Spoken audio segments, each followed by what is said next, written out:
What's up, guys? It's Shawn Myszka, the Miyagi, with another installment of Ask the Players.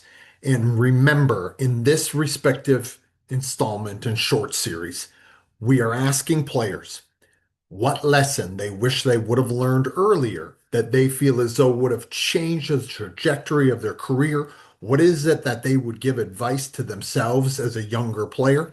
What advice can they give to you as a developing player who's passionate about how you develop as an American football player? If you don't know me, I'm Shawn Myszka, the Miyagi. I've worked with 145 National Football League players in the last 17 years, and I will be able to share some knowledge and some wisdom from these players to you in regards to what it is that you could do differently. This one is interesting. Now, we've had a few of them over the course of the last week and a half here, but this one is really interesting and comes from a former professional player, a player who has played both in the National Football League as well as the CFL, in the spring league, all the spring leagues, the XFL, the USFL, the UFL, etc. All of those respective leagues, and a very accomplished player at that. Uh, very professional in the way that he approached his craft, specifically on the field. But it's interesting the lesson that he wishes he would have learned. And I'm going to read this one in its entirety because I think it's important. It contains a lesson for each of you out there, whether you think that that's something that's holding you back or not. He says, a major lesson that I learned over my career, both in college and professionally, one that I was warned about and one that I was very aware of, but one that I ultimately ignored, was focusing more on my craft at all times, more on my game and less on women.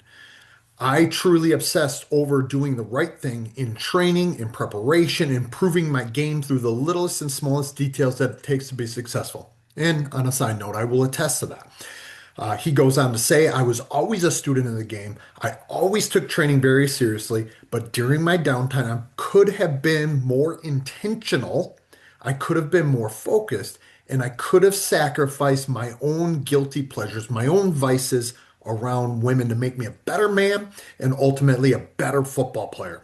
And he feels, and he, in conclusion here, that if he would have given up this vice, it would have led to more sleep, less stress, more focus that could have been devoted in other areas of football. And ultimately, he believes he would have been a better football player because of it, because he would have been better on and off the field because of this vice being removed. And now I want to have you guys hear what it is that I'm about to say about this. A vice, if you don't know what it is, it's essentially a bad habit or a moral fault of some way, shape, or form. It could be women. Obviously, not all women are bad, even though, as Mickey told Rocky in the old Rocky movies, women weaken legs, and they certainly can. But it's something that you rely upon, something that you chase. It can become a sin or a shortcoming.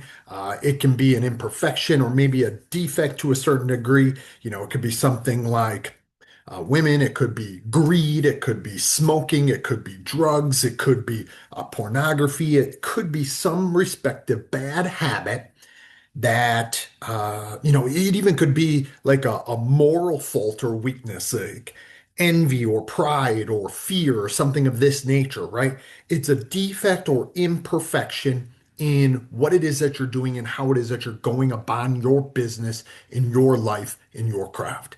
And that I think is the biggest thing that y'all can take from this and this lesson and this advice from this respective player.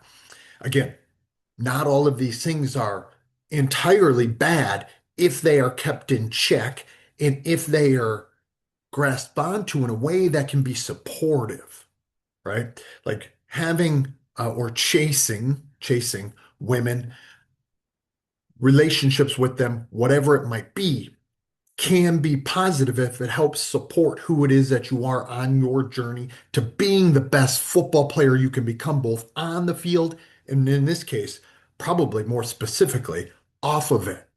What it is that you're doing on your free time, how it is that you're able to focus on your own tasks, endeavors, who it is that you're trying to become.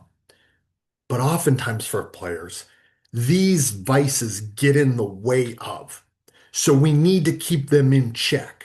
We need to ensure that they are not pulling us in directions that aren't going to be productive or useful and beneficial for what it is that we're trying to accomplish.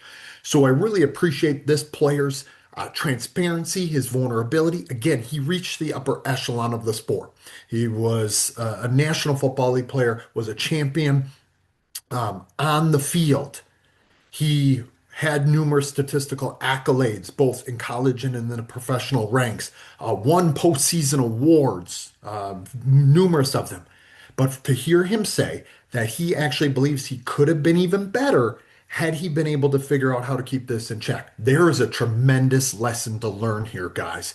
And I hope that you're able to pick up on it. Don't just let this go in one ear and right out the other. Don't just scoff at this like water off a duck's back. Take this lesson to heart, embrace it, and learn from it. So, for another installment here with Shawn, I'm Shawn Myszka, the Movement Miyagi. I hope you're learning from these player lessons. If you are, hit thumbs up, hit subscribe, share it with your teammates and your people, and I'll talk to you all next time.